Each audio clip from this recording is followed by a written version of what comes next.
नमस्कार दोस्तों, आज हम कल्पना की दर्द भरी कहानी बताने वाले हैं। कभी कभी अपनों के लिए अच्छा सोचना कब बुरा बन जाता है, हमें पता भी नहीं चलता।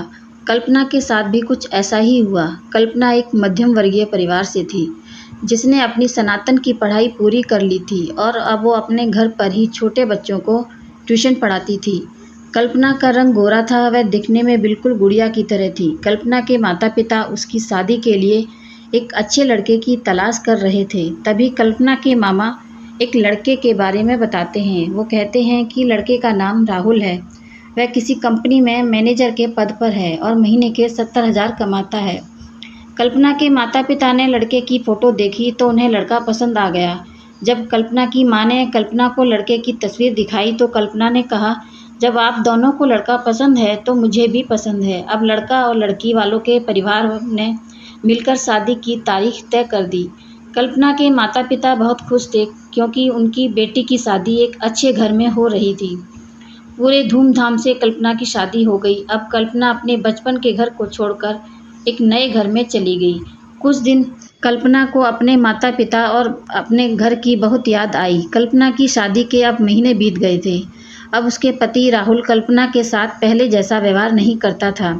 कल्पना से वो चिड़ा सा रहता था। राहुल अब न पहले जैसा कल्पना को प्यार करता और ना ही उसकी बातों को मानता। कल्पना को समझ नहीं आ रहा था कि वो क्या करे। वो बस रोकर अपना दर्द को कम करने की कोशिश करती।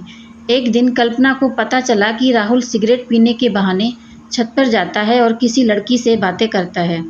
जब कल्पना ने राहुल से पूछा कि आप रोज़ छत पर जाकर किससे बात करते हो, तो इस पे राहुल ने जवाब दिया, वो मेरे ऑफिस का फ्रेंड है, बस उसी से बातें करता हूँ और तुम अपने काम से मतलब रखो, ज़्यादा सीआईडी बनने की ज़रूरत नहीं है। होली का दिन था। राहुल के कुछ दोस्त उसके घर आए थे। सभी ने घर पर पार्टी की। उस दिन राहुल का एक दोस्त थोड़ा ज़्यादा ड्रिंक कर लिया था और उसने नशे में कल्पना के सामने जाकर कहा, भाभी आप इतनी प्यारी और मासूम हो, फिर भी राहुल भाई दिन भर उस घमंडी नेहा से बातें करते रहते हैं। लगता है कि आप राहुल भाई का सही से ख्याल नहीं रखते। ये सुनकर कल्पना का शक अब हकीकत बन चुका था। अगली सुबह जब कल्पना ने राहुल से पूछा कि ये नेहा कौन है और क्या लगती है आपकी? राहुल, मैं तुम्हें क्यों बताऊं? कल्पना, मैं बीवी हूं आपकी। राहुल, देखो तुमसे पहले वो मेरी लाइफ में आई। कल्पना, तो फिर मुझसे शादी क्यों किया? राहुल, बस तुम अच्छी लगी इसलिए शादी कर लिया।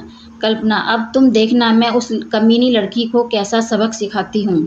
नेहा को कल अब कमीनी कहा तो राहुल ने गुस्से में कल्पना को बहुत मारा और उसे कमरे में बंद कर दिया। कल्पना की सास को सब पता था, फिर भी वह अपने बेटे के सामने एक शब्द भी नहीं बोलती थी। शाम को जब राहुल आया तब उसने रूम का दरवाज़ा खोला। उस दिन कल्पना की तबीयत खराब हो गई थी, फिर भी उसे हालत में उसने खाना बनाया। कल्पना ने ये सारी बातें अपनी माँ को बताना चाहती थी, लेकिन चाहकर भी वह नहीं बता पा रही थी, क्योंकि वह जानती थी कि अगर उसके माता पिता को ये सब पता चलेगा तो वह परेशान हो जाएंगे। राहुल अब कल्पना के साथ नौकरानी जैसा व्यवहार करने लगा, छोटी छोटी बातों पे उसे मारता। कल्पना अब धीरे धीरे डिप्रेशन का शिकार होने लगी। उसके दिमाग में गलत ख्याल आने लगे। अब न वो समय पर खाना खाती और ना ही किसी से बात करती। आखिरकार एक दिन कल्पना ने रूम में फांसी लगाकर आत्महत्या कर ली। कल्पना ने आत्महत्या का कारण किसी को नहीं बताया, लेकिन उसके सास को पता था कि कल्पना ने आत्महत्या क्यों की। दूसरी तरह कल्पना के माता पिता रो रो कर बुरा हाल हो गया।